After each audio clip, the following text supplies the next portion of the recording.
오래 참으면 관원이 그 말을 용납하나니 부드러운 혀는 뼈를 꺾느니라. 인내에 의해서 관원은 설득된다.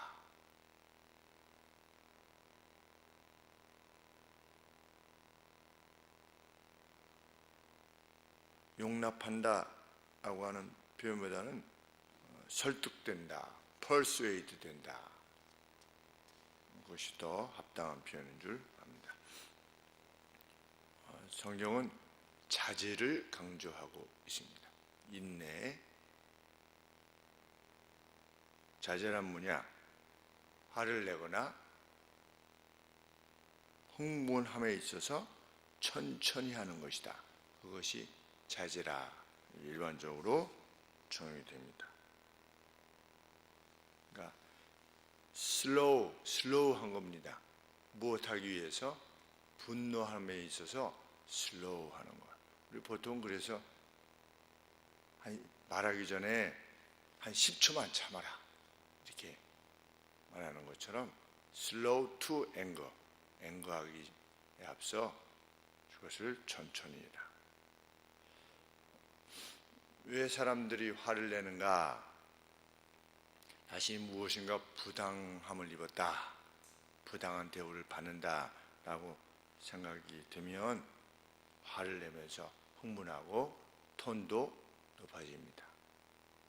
그래서 소리를 질러가지고 상대를 압도하려고 합니다. 인상도 막 씁니다. 내가 지금 화났다. 내가 이렇게 화가 났다는 것은 당신이 잘못한 거 아니냐? 라고 하는 것을 표현하기 위해서 인상도 쓰고 또 막 소리도 지르고 그렇습니다. 특별히 관원 앞에서 상대하고 나하고 제3자인 관원 앞에서 지금 논하는 겁니다. 잘잘못을 논하고 있을 때 관원 앞에서 막 화를 내는 겁니다. 이 사람이 이래가지고 해서 이렇게 해가지고 내가 지금 이렇게 당했다. 이렇게 화를 내서 화가 내게 된 것입니다. 그러니 이 사람을 처벌해 주십시오. 관원 앞에서 인내에 의해서 그 자제에 의해서 오히려 관원이 설득되어진다. 성경이 이렇게 가르치고 있는 겁니다.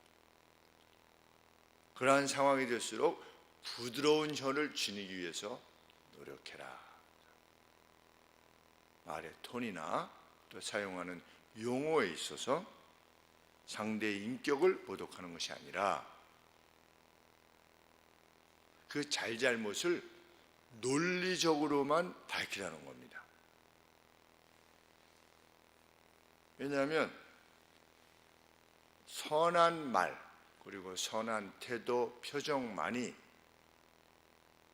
자신에게 궁극적으로 그것이 자신의 억울함이라면 억울함을 잘 드러내고 또 판단받을 수 있게 될 것이기 때문이다. 그것이 성경의 가르침입니다.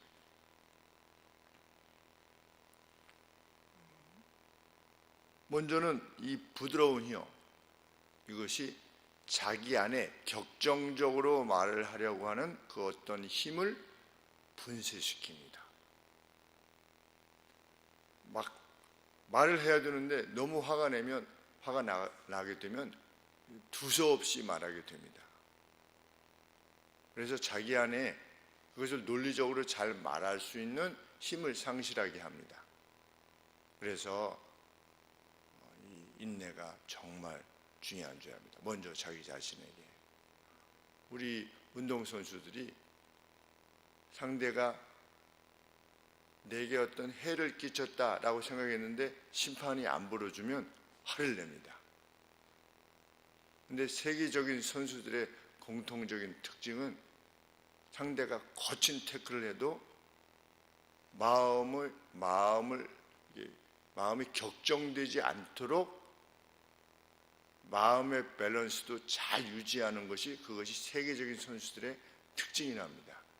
왜냐하면 화가 나면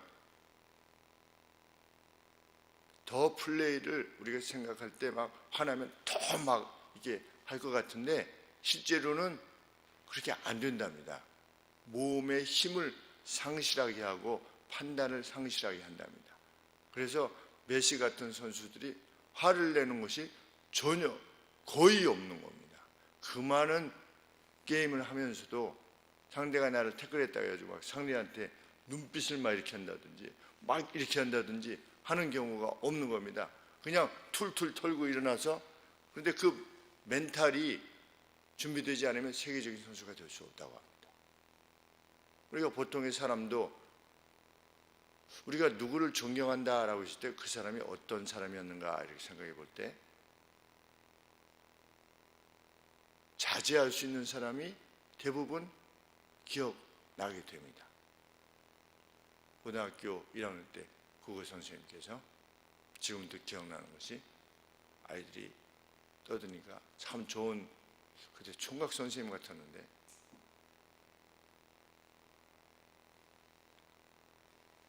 판서하시다가 오늘 좀 조용히 해라.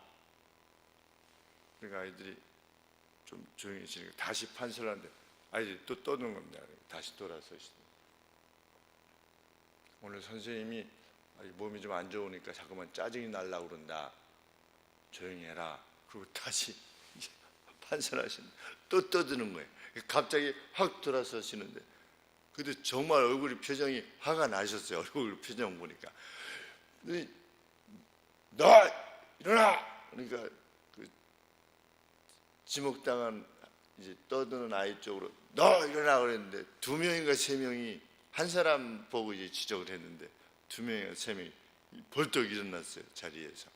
선생님이 화난 상태에서 너 일어나! 이러니까 자기인 줄 알고 셋이 딱 일어났는데 순간 얼굴빛이 뭔가 이렇게 고뇌하는 듯이 딱 이러더니 이러더니 나빠! 이러더라고요. 너 나빠! 이렇게 자기가 순간 화가 나긴 났는데 그것을 자제하느라고 유머스럽게 이 상황을 딱 전개시키는 선생님의 얼굴, 그것이 평생 기억납니다.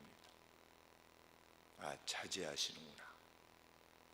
지금도 존경이 가는 선생님 중에 한 분이었다, 이렇게 생각이 되어집니다. 그때 너는 몇 씩 나와! 뭐 이렇게 막 때렸다든지 뭐 벌을 세웠다든지 그러면 아마 기억이 안 날 겁니다.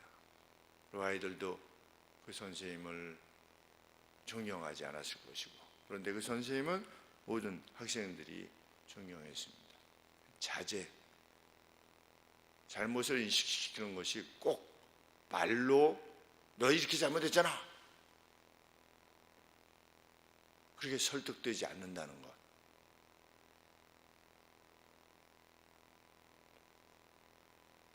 그것을 기억하는 사람이 참 지혜로운 사람이다.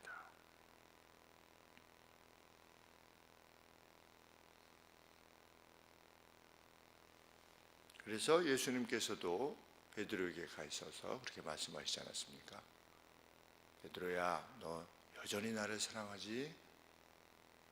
그러니까 베드로 얼마나 마음에 뜨거움을 느꼈겠는가 생각해 봅니다. 네가 나를 3번 부인한 건 나 다 안다. 그 말씀 안 하시는 겁니다. 그런 말씀도 안 하시는 겁니다. 그냥 가셔서 여전히 네가 나를 사랑하지? 우리가 그 말씀에 또 그 말씀을 읽을 때 덜 우리의 마음이 감동이 되는 이유가 무엇이겠습니까? 그러니까 늘 잘못하지 않습니까? 매일같이 잘못하지. 그런데도 성령께서 너 다시 잘할 수 있지? 이렇게 하셨을 때, 그런 마음의 감동을 주실 때 또 새 힘을 얻고 시작하는 것과 다를 바가 아닌 것입니다.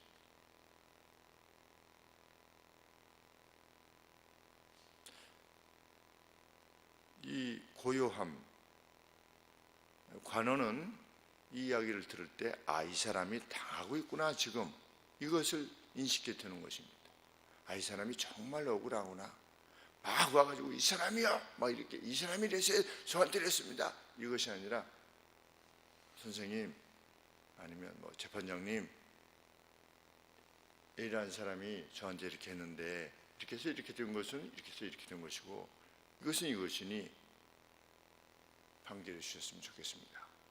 이렇게 할 때 이 사람이 지금 정말 당하고 있구나 라고 하는 생각을 하게끔 바른 판단을 내릴 수 있는데 유익한 것이라 또 이렇게 가르치는 것입니다. 소란스러운 방식으로는 그 누구도 복되게 할 수 없다. 오히려 자신이 지니고 있는 온당함까지 해칠 수 있다. 이 사람이나 이 사람이나 다 마찬가지구만. 이렇게.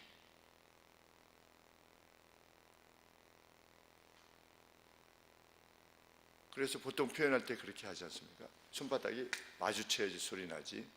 한 사람이 참았으면 이렇게 되겠어? 그리고 보통 그렇게 생각하고 있는데 어떤 사람이 와서 막 소리를 지르고 이렇게 하면 둘 다 이 사람이나 이 사람이나 뭐 똑같구만. 이렇게 판단할 수 있는 여지를 주게 되는 것이라 생각되는 것입니다. 날카로운 혀를 지니지 않도록 자기를 자제하는 것 얼마나 중요한 것인지, 불공평에 의해서도 당혹하지 않는 것, 침착하고 조용한 그런 내면의 힘을 기르는 것, 그 영혼의 힘이 있는 사람이야말로 정말 용사라 이렇게 우리가 믿게 되는 것입니다. 우리는 이래도 흥 저래도 흥, 사람들이 보면 그렇게 할 수 있지만, 그렇게 잘못 판단할 수 있지만 그 판단 그렇게 해도 상관없는 것입니다. 그 사람이 온유한 사람이라 이렇게 믿게 되는 것입니다. 기도하겠습니다. 하나님, 이러한 삶을 살게 하여 주옵소서. 마귀에게 속거나 지지 않도록 도와주옵소서. 우리의 싸움은 늘 공중 권세 잡은 자, 원수 마귀와의 싸움이라는 것을 결코 잊지 않게 하시고, 사는 날 동안 옳고 그름을 바르게 판단하되 그것으로 상대를 무안하게 하거나 상대의 잘못을 들춰내는 자로 이 땅을 살지 아니하도록 하나님 도와주시옵소서. 예수님의 이름으로 기도합나이다. 아멘.